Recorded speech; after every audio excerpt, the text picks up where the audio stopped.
ಒಬ್ಬ ರಾಜಕಾರಣಿಗೆ ತನ್ನದೇ ಆದಂಥ ವ್ಯಕ್ತಿತ್ವವನ್ನು ಉಳಿಸ್ಕೊಂಡು ಹೋಗಬೇಕು. ನಮ್ಮದೇ ಆದಂಥ ಘನತೆ ಗೌರವಗಳನ್ನು ನಾವು ಕಾಪಾಡ್ಕೋಬೇಕು. ನಾವು ಯಾವುದಾದ್ರೂ ಒಂದು ಜವಾಬ್ದಾರಿ ಸ್ಥಾನದಲ್ಲಿದ್ದಾಗ ಆ ಸ್ಥಾನದ ಘನತೆ ಗೌರವ ಕೂಡ ನಾವು ಕಾಪಾಡ್ಕೊಳ್ಬೇಕಾಗ್ತದೆ. ಮುನುಸ್ವಾಮಿಯವರು ಒಂದು ಆಕಸ್ಮಿಕ ಶಿಶು, ಏನು ಆ ಸಾಂದರ್ಭಿಕ ಶಿಶು ಅಂತ ಹೇಳ್ಬೋದು. ಆ ಕಾಲಕ್ಕೆ ಅವತ್ತಿದ್ದಂಥ ಸಂದರ್ಭದಲ್ಲಿ ಅವರಿಗೆ ಅವಕಾಶ ಸಿಕ್ತು. ಅವರು ಕಾರ್ಪೊರೇಟ್ರಾಗಿ ಬೆಂಗಳೂರಲ್ಲಿ ಕೆಲಸ ಮಾಡ್ತಾ ಇದ್ದಂಥ ಅವರು ಪಾರ್ಲಿಮೆಂಟ್ ಸದಸ್ಯರಾದರು. ಜನರ ತೀರ್ಮಾನಕ್ಕೆ ನಾವೆಲ್ಲ ಕೂಡ ತಲೆಬಾಗಬೇಕು. ಆದರೆ ಆ ಪಾರ್ಲಿಮೆಂಟ್ ಸದಸ್ಯ ಸ್ಥಾನಕ್ಕೆ ಬಂದ ಮೇಲೆ ಅದರ ಘನತೆ ಗೌರವವನ್ನು ಕಾಪಾಡಿಕೊಳ್ಬೇಕು.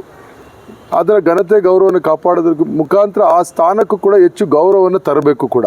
ಅವರು ವೈಯಕ್ತಿಕವಾಗಿ ಟೀಕೆ ಮಾಡ್ತಾರೆ ಅಂದರೆ ಅದು ಅವರ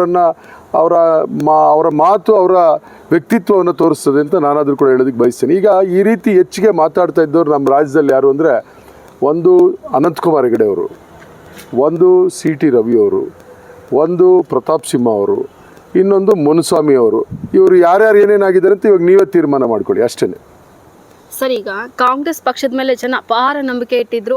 ಅವರು ಬೇರೆ ಪಕ್ಷಕ್ಕೆ ಪ್ರಚಾರ ಕೊಟ್ಟರು, ಮುನ್ಸ್ವಾಮಿ ಗೆಲ್ಲಿಸಿದ್ರು.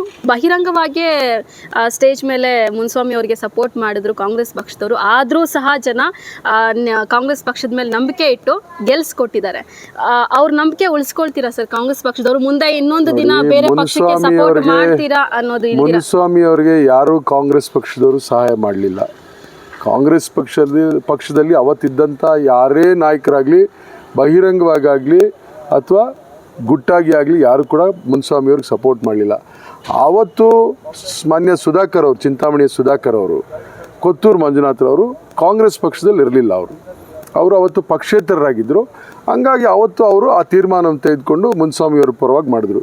ಅದಾದ ನಂತರ ಮುನುಸ್ವಾಮಿಯವರು ಪಾರ್ಲಿಮೆಂಟ್ ಸದಸ್ಯರಾದಮೇಲೆ ಅವರ ನಡವಳಿಕೆಯನ್ನು ನೋಡಿ ಅವರ ಅಭಿವೃದ್ಧಿಯ ಪರವಾದಂಥ ಕಾರ್ಯಕ್ರಮಗಳನ್ನು ಕೊಡಲಿಕ್ಕೆ ಸಾಧ್ಯ ಆಗಲಿಲ್ಲ ಅಂಥೇಳಿ ಅವರು ನೇರವಾಗಿ ಮುನುಸ್ವಾಮಿಯವ್ರಿಗೆ ಕೆಲವು ಸಂದರ್ಭಗಳಲ್ಲಿ ಎಚ್ಚರಿಕೆಯನ್ನು ಕೂಡ ಕೊಟ್ಟರು. ಯಾರು? ಡಾಕ್ಟರ್ ಸುಧಾಕರ್ ಅವರು ಮತ್ತು ಕೊತ್ತೂರು ಮಂಜುನಾಥರವರು. ಬಟ್ ಅದು ಯಾವುದನ್ನು ಕೂಡ ಲೆಕ್ಕಿಸದೆ ಅದೇನು ಹೇಳ್ತಾರೆ, ಆನೆ ನಡೆದಿದ್ದೇ ದಾರಿ ಅಂತೇಳೋ ರೀತಿಯಲ್ಲಿ ಹೋದಾಗ ಅವರು ಅವ್ರದ್ದೇ ಆದಂಥ ತೀರ್ಮಾನ ತೆಗೆದುಕೊಂಡ್ರು. ಆಮೇಲೆ ಅಧಿಕೃತವಾಗಿ ಕಾಂಗ್ರೆಸ್ ಪಕ್ಷಕ್ಕೆ ಸೇರ್ಪಡೆ ಆದರು ಡಾಕ್ಟರ್ ಸುಧಾಕರ್ ಅವರು, ಕೊತ್ತೂರು ಮಂಜುನಾಥರವರು. ಇವತ್ತು ಇಬ್ಬರಿಗೂ ಕೂಡ ಪಕ್ಷ, ಒಬ್ಬರಿಗೆ ಕೋಲಾರದಲ್ಲಿ, ಒಬ್ಬರಿಗೆ ಚಿಂತಾಮಣಿಯಲ್ಲಿ ಅವಕಾಶ ಮಾಡಿಕೊಟ್ರು.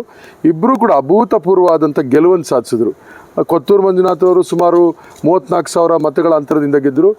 ಡಾಕ್ಟರ್ ಸುಧಾಕರ್ ಅವರು 29,000 ಮತಗಳ ಅಂತರದಿಂದ ಗೆದ್ದರು.